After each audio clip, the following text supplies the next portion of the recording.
you know, your boss, Julia McCoy, was, she was a guest co-host on of CM World, which is a Twitter channel of Content Marketing Institute, and of Mhm. course, we're discussing about long form content. And so I gotta ask you this: what's your thoughts on long form content, and how can most of us entrepreneurs get used to creating long form content that can help our business?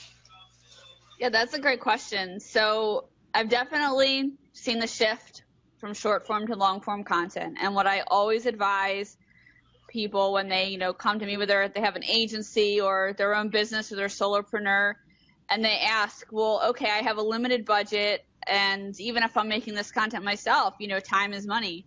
So how do I make sure I get really high quality long form content while still, publishing regularly? And, my answer is that's it. It's about publishing regularly. You might be better off publishing one or two pieces of long form content per month, as long as it's on a regular schedule, than doing it every single day. So on my own blog, I run a blog called the Geek Initiative, and it's about women in geek culture. And I used to publish almost every day on that blog. Now I publish about 2 long form pieces of content per month. Now I have other writers and they do shorter stuff, but when I write on there, it's just like the big guns. I only do like the super huge long form content now, and I find that in terms of value and branding, it's actually a lot better, and it actually costs me less time to create that content because I'm not blogging every single day. So my personal experience with it has been great. I'm going to admit, I've been preaching this for a while, but I didn't really start putting that into practice on my own website until this year. And now that I've done it, I don't know, the results seem pretty instant. I do a lot of live action role playing marketing on the side, and it's just very specific for LARPs. And as soon as I started publishing more authoritative long form content on that topic, I had more people than I could say yes to asking me if I could work with them on developing their LARPs, on marketing their LARPs. And it was like an immediate shift. So a lot of it's personal branding in, the work I do on Facebook, in communities, answering people's questions, engaging. But once I started publishing the content, it was that kind of solidified my position as a really specific niche expert in that topic. And that's kind of an example of how long form content can work for you. And again, I only do usually 2 per month. Okay, so now for those of us who are not there yet in doing long form content, would you say that doing a live video per se is one way to build authority? Yeah, I mean, video, images, blog posts, it's all content. It's different types of content, but it's all content. And one thing I was just talking about with the Express Writers team on Monday is another trend I've been noticing.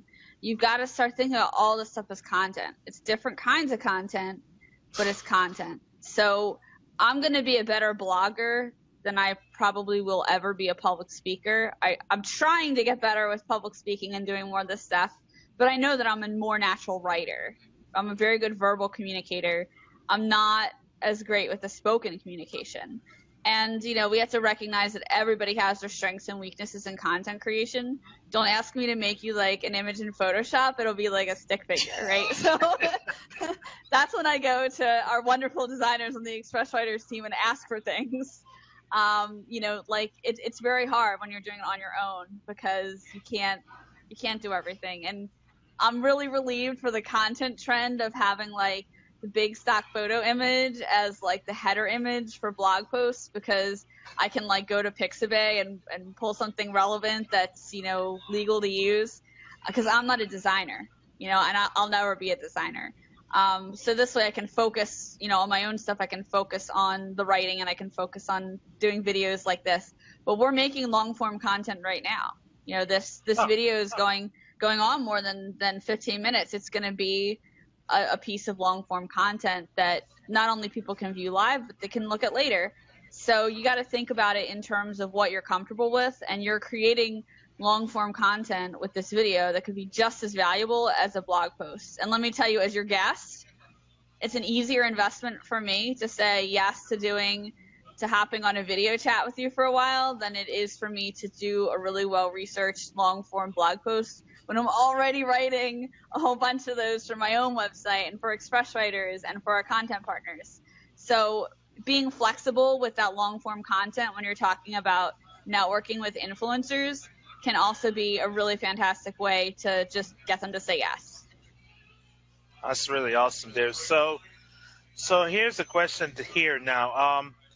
Why do you think people should, like entrepreneurs per se, should probably do live video per se? If they want to, separate themselves from the quote unquote competition. Couple reasons. I mean, it's authentic. They get to see who you really are. It's not necessarily very expensive. There are so many low-cost or free platforms to use to do this.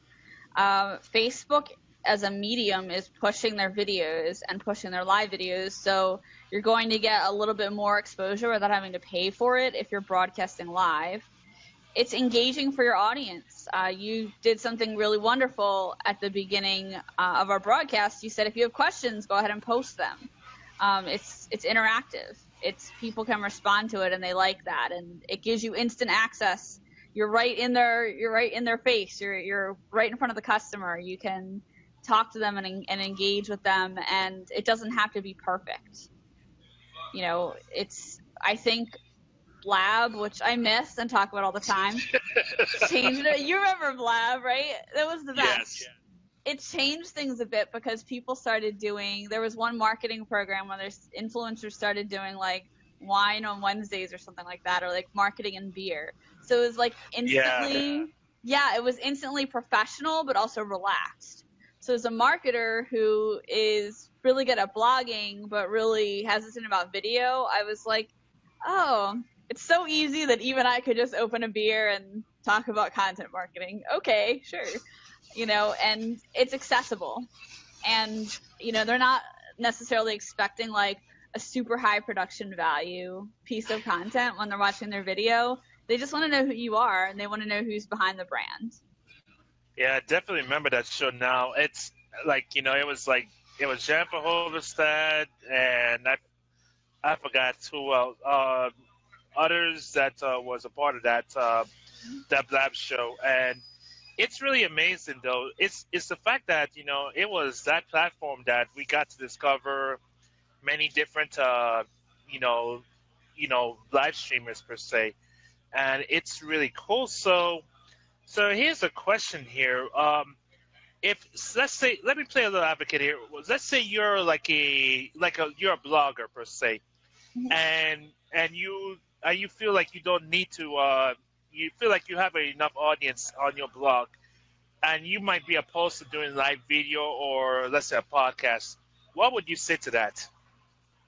I would say if you're successful enough of a blogger to be able to hold that position, then you're successful enough to influence somebody to do it for you.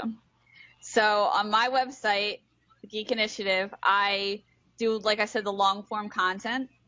And I used to do everything. I used to do comic book reviews. I used to go to conventions as press and cover them.